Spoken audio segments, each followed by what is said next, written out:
Everyone, her her Mahadev. This is Jessica Gupta, आपका तहे दिल से स्वागत करती हूँ आज की इस क्वेश्चन आंसर ब्लॉग पार्ट 2 में। कल का पार्ट 1 में आप सबने मुझे काफ़ी अच्छा रिस्पांस दिया, मुझे बहुत अच्छा लगा। मैं उम्मीद करती हूँ कि आपको पार्ट 2 भी अच्छा लगेगा। तो ज़्यादा समय नष्ट नहीं करेंगे, सारा मेरा घर का काम हो चुका है, खाना खा लिए, बस थोड़े से बर्तन मतलब 2-4 ही बर्तन हैं तो बाद में साफ कर लूँगी। तो पहले हम ब्लॉग कंटिन्यू कर लेते हैं। ब्लॉग को एडिट भी करना है और आज ही मुझे लाइव करना है, तो शुरू करते हैं। अब हम शुरू करते हैं क्वेश्चन आंसर पार्ट 2। कल क्वेश्चन आंसर पार्ट 2 में आप लोगों ने अच्छा खासा रिस्पांस दिया, मुझे अच्छा लगा। उसमें हमने काफ़ी सारे सवालों को कवर किया था, लेकिन अभी भी कुछ ज़रूरी सवाल रह गए थे जो कि मैं पार्ट 2 में कवर करूँगी और ये लास्ट पार्ट होगा, इसके बाद ये ख़त्म हो जाएगा। तो इसमें एसपी घुघराल वाल जी ने पूछा है कि आपकी शादी को कितना समय हुआ। तो मेरी शादी को अभी अभी मई महीने में ही 15 साल पूरे हुए, 16वां साल चल रहा है। मेरी बड़ी बेटी जो है वो 13 साल की है। दीप्ति अग्रवाल जी ने पूछा है, दीदी वो चाय में जो पत्ता डालती हो वो क्या है। ये दीप्ति जी ने नहीं, बहुत लोगों ने पूछा है। तो चाय में जो मैं पत्ता डालती हूँ ना, उसको आप ग्रीन टी लीफ बोल सकते हो। मैंने उस पर भी एक ब्लॉग बनाया है, आप अगर सर्च करोगे तो मिल जाएगा। नीचे नीचे जाओगे ना तो 2-3 महीना पहले मैंने उस पर अमेजोन का लिंक भी दिया था कि वहाँ से आप वो पौधा मंगवा सकते हो। वो सब पेड़ आता है, यहाँ पे महाराष्ट्र में गाउठी चाय बोलते हैं, बाकी जगह क्या बोलते हैं मुझे पता नहीं। आप ग्रीन टी बोल सकते हो। आपका फार्म हाउस कहाँ पे है, इसका जवाब मैंने कल दिया था, शायद लोनावला के पास है, खोपोली के पास।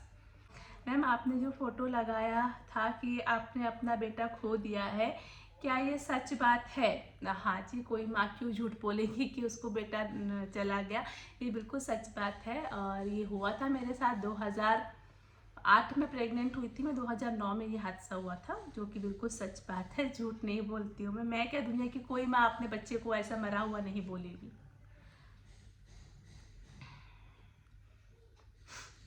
आपने कहाँ तक पढ़ाई करी है और आपकी लाइफ में आपको क्या करना है। तो देखो मेरा तो अभी मैंने जो पढ़ाई करी है वो मैंने लॉ किया हुआ है, कंप्लीट है मेरा। लेकिन मैं अभी तक प्रैक्टिस नहीं करती हूँ, मुझे करनी है प्रैक्टिस। और आगे मेरा ऐसा मतलब है ना कि मैं तो ये सोशल मीडिया चलाती हूँ, चाहे रील्स बनाती हूँ, ब्लॉग्स बनाती हूँ, ये तो रहेगा ही। बट साइड बाय साइड मुझे ना नोटरी का भी करना है, जैसे नोटरी वाले रहते हैं ना, तो उसका एक एग्ज़ाम आता है, तो वो मुझे एग्ज़ाम दे के पास आउट करना है। तो आगे जो भी मेरे ब्लॉग्स वगैरह रहेंगे, ऐसे भी मैं अभी भी सारे जो मेरे रील्स है, अगर आप मुझे इंस्टाग्राम में फॉलो करते हो तो मेरी रील्स ज़्यादातर महिलाओं के लिए होती है। तो आगे भी मैं जो ब्लॉगिंग करूँगी तो वो उसमें भी सारी धाराएं, एक अभी नहीं समय है, जैसे कि मैं एक एक्सप्लेन कर सकती हूँ कि आपके साथ ये हो रहा है तो आप ये धारा यूज़ कर सकते हो। तो धीरे धीरे धीरे वो सभी मैं बताऊँगी, लेकिन उस चीज़ को अभी समय है।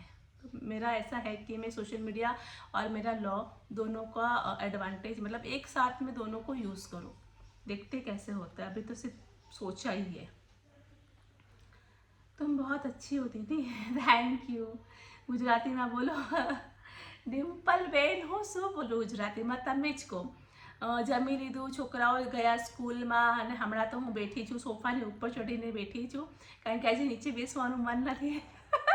क्या बोलूँ गुजराती में, गुजराती बोलूँगी यहाँ पे बाकी के लोगों को समझ नहीं आएगा।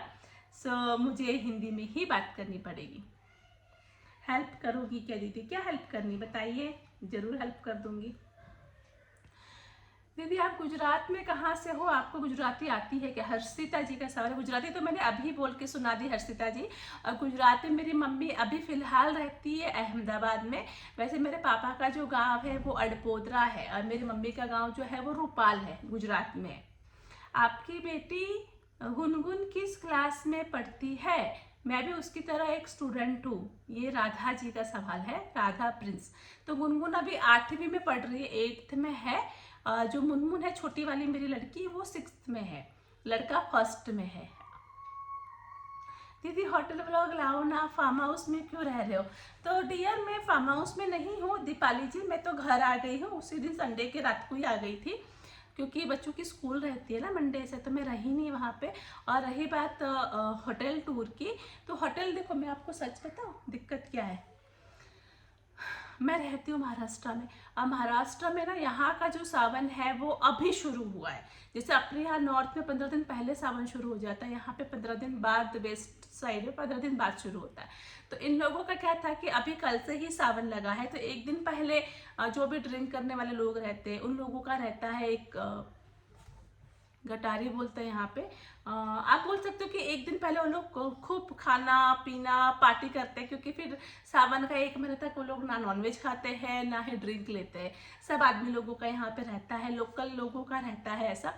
तो जैसे हमारा जो होटल है वो बार रेस्टोरेंट दोनों है, तो वहाँ पे बहुत ज़्यादा अभी मेला लगा हुआ है खाने पीने वाले लोगों का। तो इन्होंने बोला कि 1-2 दिन रुक जा, सावन स्टार्ट हो जाए फिर क्या लोग नहीं आएंगे, सावन में तो कौन पीने जाएगा और क्या ही खाने जाएगा, तो उसके बाद होटल खाली रहेगा, तो तब आके तुम शूट कर लेना। इसलिए मैं गई नहीं, लेकिन अब मैं जाऊंगी क्योंकि अब यहाँ के लोगों का सावन शुरू हो गया है, तो अब भीड़ कम हो जाएगी, तो मैं चली जाऊंगी। और मैं फार्म हाउस पे नहीं हूँ, मैं घर आ गई पुणे। आपके हस्बैंड क्या करते हैं और आपको इंटरनेट से कितना सैलरी मिलता है? तो मेरे हस्बैंड क्या करते हैं ये तो मैं आपको बताऊंगी जल्दी ही, एक अलग से व्लॉग बना के बताऊंगी। एक सेकेंड। और मेरी इनकम, इसमें इनकम कितनी है सोशल मीडिया में, ये मैं आप लोगों को बता देती हूँ। हस्बैंड क्या करते हैं मुझे थोड़ा डिटेल में बताना पड़ेगा, तो मैं अलग से बताऊंगी किसी दिन। और मेरी जो इनकम है, देखो मेरा यूट्यूब तो आप लोगों के सामने है, मेरे व्यूज़ क्या है वो आप लोग खुद ही देख सकते हो। मेरे उतने ज़्यादा व्यूज़ तो जाते नहीं है, लाखों में तो मेरे व्यूज़ जाते नहीं है, बहुत कम व्यूज़ है मेरे। तो उतनी ज़्यादा मेरी इनकम होती नहीं है यूट्यूब से। लेकिन मेरे जो व्लॉग्स होते हैं वो फैमिली व्लॉग्स होते हैं। और हाँ, अब तो मेरे पास फैमिली भी नहीं है, मेरी सास ननद सब चले गए मुझे छोड़कर, तो अब तो वो भी नहीं है। तब देखो लोगों को तो क्या चाहिए, लोगों को एंटरटेनमेंट चाहिए, जो उनको मेरे पास नहीं मिलता, तो ऑब्वियसली वो मुझे क्यों देखेंगे। लेकिन ठीक है, जो लोग भी देख रहे हैं मुझे, जो मुझे पसंद करते, कुछ ना कुछ तो लर्न ही करके जाते। मेरे जो व्लॉग्स है उसमें आपको नेगेटिविटी नहीं मिलेगी, और लोग कुछ ना कुछ सीखते हैं। जैसे मेरे 3 बच्चे हैं, तुम बच्चों के साथ कैसे रहती हूँ, बच्चों के साथ कैसे मैनेज करती हूँ, कुछ ना कुछ सीखते हैं। तो जितना है उतना में मैं खुश हूँ, कोई दिक्कत नहीं। कभी ना कभी तो अपना दिन भी आएगा, यही सोच के मैं चल रही हूँ। और रही बात इनकम की, इंस्टाग्राम के थ्रू मैं जो भी ड्रेसेस का कोलैबोरेशन करती हूँ ज़्यादातर बार्टर होते हैं। और यूट्यूब की बात रही तो मैं इतना कमा लेती हूँ कि हर महीने में एक ऐसा नहीं बोलूँगी कि मैं आईफोन खरीद सकती हूँ या वन प्लस खरीद सकती हूँ, ऐसा तो नहीं बोल सकती हूँ मैं। लेकिन हाँ, अपनी ज़रूरत की चीज़ें मैं ज़रूर खरीद सकती हूँ कि मुझे जो ज़रूरत का सामान है, या यूँ कहो कि एक सैमसंग का सादा मोबाइल खरीद सकती हूँ। सादा मोबाइल में ले सकती हूँ, सैमसंग का 15,000 तक का जो आता है वो मैं खरीद सकती हूँ। उससे ज़्यादा मेरी इनकम नहीं है। तो लेकिन ठीक है, व्यूज़ जाएंगे कभी तो ज़रूर लेंगे, और भी हर महीने आईफोन भी खरीदेंगे, लेकिन अभी तो नहीं है। लेकिन हाँ, मैं मेहनत खूब कर रही हूँ। अगर आप सबका प्यार सपोर्ट रहा तो मेरे भी व्यूज़ किसी ना किसी दिन ज़रूर जाएंगे। बस इसी उम्मीद के साथ व्लॉग्स बनाती हूँ मैं, और ज़्यादा कुछ है नहीं मेरे पास। करती हूँ, ऐसा नहीं है कि मैं लाखों रुपए कमा लेती हूँ इससे, लेकिन हाँ मुझे अच्छा लगता है, मेरा पैशन है तो मैं कर लेती हूँ कि चलो ज़रूरत के सामान तो हमको मिल जाती है। दीदी आपके हस्बैंड आपको किस नाम से बुलाते हैं? तो देखो मेरा नाम जो है ना, मायके का जो पेट नेम है वो पिंकी है, मतलब मेरे मम्मी पापा ने मेरा नाम पिंकी रखा था, तो मेरे हस्बैंड मुझे पिंक कह के बुलाते, PINK, पिंक। लेकिन अब तो वो भी नहीं बुलाते। जब से मम्मी पापा के, मतलब हम लोग का जब से शादी हुआ ना, तो हम लोग शुरू से ही जॉइंट फैमिली में रहे। मेरी ननद, मेरा देवर, मम्मी पापा सब जॉइंट फैमिली में रहे, तो पिंक विंक तो क्या ही बुलाएंगे। तो बस ऐसे ही सुनो सुनो सुनो सुनो सुनो सुनो ही हो गया, उसके बाद वो आगे गया ही नहीं। सिर्फ सुनो सुनो सुनो हो गया। आप अकेले इतना काम करती हो, हेल्पर क्यों नहीं रखते हो बर्तन वगैरह के लिए? मनीषा मोटवानी जी का सवाल है ये। तो मनीषा जी, मेरे पास हेल्पर है, तो वो सुबह आती है, मॉर्निंग में सुनीता दीदी आती है, जो सुबह बर्तन, झाड़ू, पोछा और कपड़े, इतना काम करके जाती है वो।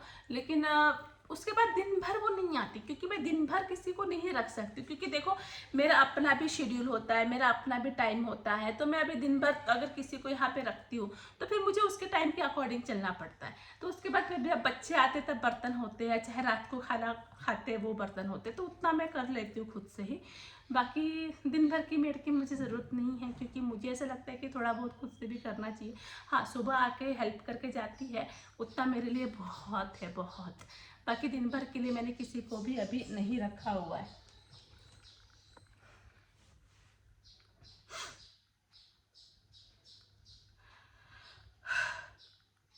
एक जो सवाल था मुझे बहुत ज़्यादा आ रहा था कि दीदी आपकी और जीजू के बीच में लड़ाई नहीं होती है क्या? तो देखो लड़ाई तो सबके बीच में होती है, ऐसा कौन सा हस्बैंड वाइफ है जिनके बीच लड़ाई नहीं होती है, सबके बीच में होती है। लेकिन हाँ, पहले कौन सॉरी बोलेगा वो होता है। तो मेरे हस्बैंड का कैसा है ना कि वो अभी लड़ाई करे, 2 घंटे बाद बोलेंगे सुनो खाना दे दो, सुनो मेरे कपड़े आयरन करे, तो मेरे मेरा मेरा रुमाल कहाँ है, मेरा टाई कहाँ है, मेरा बैग कहाँ है। उनको तो जैसे मतलब लड़ाई हुई तो उनको कुछ फ़र्क ही नहीं पड़ता है, कि मतलब भूल जाओ, नॉर्मल है। मेरा ऐसा रहता है कि मैं मुंह बनाई रहती हूँ, एक दिन तक मुंह बनाई रहती हूँ, अगले दिन फिर मैं खुद ही नॉर्मल हो जाती हूँ कि क्या ही झगड़ा करना। और फिर अगर उनको तो किसी बात का कभी बुरा लगता ही नहीं हो, तो मेरी कोई किसी भी बात को ना कभी बुरा मानते ही नहीं है। और मुझे कभी कभी लग जाता है बुरा, बट ठीक है, फिर भूल जाते हैं, खो जाते हैं बात को। तो लड़ाई तो सबके बीच में होती है, लेकिन सॉरी ऐसा कोई नहीं बोलता है, ना वो बोलते ना मैं बोलती हूँ। ऐसा सॉरी जैसा कोई शब्द ही नहीं है हमारे बीच में, सब कुछ अपने आप नॉर्मल हो जाता है। एक सवाल था कि दीदी आप अपने बच्चों के बालों में क्या यूज करते हो? आपकी लड़कियों के बाल बहुत सुंदर है। तो अगर मैं आपको सच बताऊं तो आपको बहुत लोग बोलेंगे कि ये ऑयल यूज करती हूँ, वो ऑयल यूज करती हूँ, मैं ऐसे ऑयल घर में बनाती हूँ, मैं इतना महंगा तेल लगाती हूँ। तो देखो मेरे पास तो ये सब है नहीं, मैं सच सच जवाब दूंगी। पैसा धन संपत्ति सब तो मेरे पास अब हुआ, पहले तो ये सब नहीं था मेरे पास। गुनगुन को आज 13 साल हो गए, और गुनगुन के जो बाल है ना वो जन्म से ही घने बाल है, जब वो पैदा ली तब से है। और मुनमुन के बाल थोड़े से हल्के हैं, उसके बाल उतने घने नहीं हैं। तो मैं उनके बालों में लगाती हूँ पैराशूट का ऑयल, मतलब हमेशा पैराशूट का ऑयल लगाई रहती हूँ, क्योंकि ऐसे भी स्कूल में तो तेल लगाना कंपलसरी है। एक सेकेंड ना, मैं नीचे आ गई, मैं सोफा के ऊपर चढ़ के बैठी थी, बताओ ऐसे कौन बैठता है, दिमाग मेरा ना। अब नीचे आ गई मैं सोफे पे। तो मैं ना उनके बालों में, दोनों के बालों में पैराशूट का ऑयल लगाती हूँ, मतलब अच्छे से चम्पी करके। हर संडे के दिन बाल हम लोग धोते हैं सुबह, संडे की सुबह, और संडे की शाम होते होते उसको मैं तेल लगा देती हूँ। पूरा दिन तेल नहीं लगाती हूँ, संडे को शाम को तेल लगा देती हूँ, और वो तेल पूरा 7 दिन रहता है दोनों लड़कियों के बालों में। और मैं हमेशा 2 चोटी बांध के रखती हूँ दोनों की, मतलब मेरी मदर इन लॉ और मेरी माँ भी कहती थी कि 2 चोटी बनाने से ना बाल जल्दी बड़े होते हैं। तो हमेशा गूंथ के हम लोग 2 चोटी दोनों की बना के रखते हैं। बाकी मैं एक्स्ट्रा कुछ भी नहीं लगाती हूँ दोनों के बालों में। लेकिन हाँ, मैं उनका खाने पीने का बहुत ध्यान रखती हूँ, बहुत ज़्यादा। हरी सब्जियाँ मैं देती हूँ खाने में, और जो भी दूध वगैरह जो जो कुछ भी रहता है, जैसे मेरे बच्चे तो नॉनवेज भी खाते हैं, तो मैं उनको अंडा वगैरह भी देती हूँ समय समय पे। अभी तो चलो सावन का महीना है तो बंद है, लेकिन सब कुछ जैसे दही हो गया, जूस हो गया, फ्रूट्स फ्रूट्स मेरे घर में भरपूर मात्रा में रहते हैं। मेरे बच्चे बहुत फ्रूट्स के शौकीन है, और वो लोग भरपूर खाते भी है। तो मैं फ्रूट्स, वेजिटेबल, दूध, खाने पीने में कुछ भी कमी नहीं करती हूँ। मैं बहुत उनको खाना देती हूँ, बहुत खाना नहीं देती, मतलब कि अच्छा हेल्दी फूड में उनको ज़्यादातर देती हूँ। और मेरे घर में अगर आप लोगों ने देखा होगा ना, तो हम लोग वैसे भी मसालेदार खाना बहुत कम खाते। मेरे हस्बैंड भी पसंद नहीं करते, ना ही मेरी सास ससुर। तो हम लोगों को पहले से ही सादा खाना खाने की आदत है, तो ज़्यादा मसालेदार हम लोग खाना खाते नहीं हैं। गुनगुन को ना मैं आपको बताऊँ, जब वो 5-6 साल की थी ना, तो यहाँ पे उसको एक वाइट बाल आया था, ऐसे खड़ा था यहाँ पे, एक एक सिंगल वाइट बाल। तो मैंने मेरे देवर को बोला कि यार देखो ओपन, इसको सफ़ेद बाल आ रहा है, क्योंकि मुझे भी बचपन में वाइट बाल आ गया था। तो मेरी माँ ने तो उतना केयर किया नहीं था, मेरी माँ को पता भी नहीं था, ना ही मेरी माँ की कंडीशन थी उस समय में कि वो कुछ करती। आप लोगों को मेरी मायके की कहानी तो पता ही है। तो उपेन ने कहा कि भाभी आप ना इसको ग्रीन सब्जियां खिलाओ, जितना हो सके उतना ग्रीन ग्रीन ग्रीन खिलाओ। तो उसके बाद मैंने सलाद, पालक, मेथी, धनिया पत्ता की चटनी, जितने ग्रीन वेजिटेबल्स होते हैं सब स्टार्ट कर दी। उससे फिर उसका जो एक बाल आया था ना, फिर वो ठीक हो गया, उसको बाल वाइट हुआ नहीं आगे। तो आप लोग जितना ऑयल वगैरह यूज़ करोगे ना, उससे ज़्यादा मतलब मेरा ऐसा मानना है कि आप खाने पीने में उनका डाइट पे ध्यान दो। अगर आप डाइट पे ध्यान दोगे ना तो उनका ग्रोथ भी होगा, वो लोग बड़े भी जल्दी जल्दी होंगे, हाइट भी बढ़ेगा और बाल भी बढ़ेंगे, बाल काले घने अच्छे रहेंगे। देखो मेरे बाल तो बहुत छोटी थी ना मैं, तभी मेरे बाल वाइट हो गए थे, क्योंकि हम लोगों को कभी भरपेट खाना मिला ही नहीं, मायके में मैंने बहुत गरीबी देखी है। सो बस यही है, बालों का केयर करने का यही है कि आप लोग अच्छा खाना दो, पैराशूट का तेल लगाओ। मैं पैराशूट का प्रचार नहीं कर रही हूँ यहाँ पे, मैं वही लगाती हूँ। पैराशूट का तेल लगाओ, कोकोनट ऑयल सादा जो आता है ना ब्लू कलर का डब्बा में सादा, वो, और 2 चोटियाँ बना के रखो बच्चों को, मतलब लड़कियाँ है तो बाल बांध के रखो, सही रहता है उनके बाल। आई होप आप लोग समझ गए होंगे। एक सवाल है वंदना जी का, इन्होंने सवाल नहीं किया है, इन्होंने लिखा है लंगड़ी कहीं की। मुझे बुरा नहीं लग रहा है, कोई बात नहीं, मैं हूँ लंगड़ी तो आप लोग मुझे लंगड़ी कह रहे हो। जिसका पैर टूटा होता है उसको हमारे समाज में लंगड़ा कहा जाता है, तो कोई बात नहीं अगर आपने मुझे लंगड़ी कह दिया तो, क्योंकि मेरा पैर एक्चुअली टूटा हुआ है। मेरे राइट लेग में लिगामेंट टीयर हुआ था पिछले साल, जो पूरा प्रॉपर तरीके से ठीक हुआ नहीं और शायद ठीक होगा भी नहीं कभी। कहना चाहूँगी कि मैं पूरी कोशिश कर रही हूँ, मैं भरपूर एक्सरसाइज कर रही हूँ, स्ट्रेचिंग कर रही हूँ कि मेरा पैर ठीक हो जाए, लेकिन हाँ मुझे पता है कहीं ना कहीं मैं जानती हूँ कि पूरी तरह से ठीक होने वाला नहीं है, मुझे पता है। लेकिन आपने जो मुझे लंगड़ी बोला ना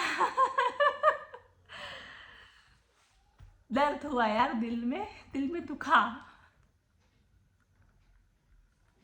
क्योंकि ना यार मतलब मेरे पापा भी अपाहिज थे। मेरे जो पापा है वो, मैं 3 साल की थी ना, छोटी थी, तभी मेरे पापा अपाहिज हो गए थे। और जब मेरा लिगामेंट टीयर हुआ था ना, तब मुझे लगता था कि क्या मैं भी मेरे पापा जैसे अपाहिज हो जाऊंगी क्या। जब मैं बेड रेस्ट पे थी तो मुझे लगता था कि शायद मैं भी कभी चल नहीं पाऊंगी, लेकिन मेरी सासू माँ के आशीर्वाद से, उनकी मेहनत से और भगवान की ब्लेसिंग से मैं ठीक हो गई।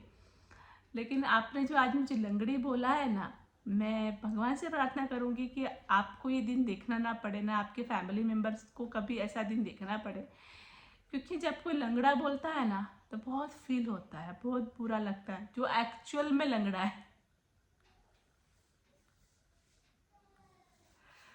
क्या ये बोले ना, कुछ भी बोलते ना लोग, कुछ भी बोलते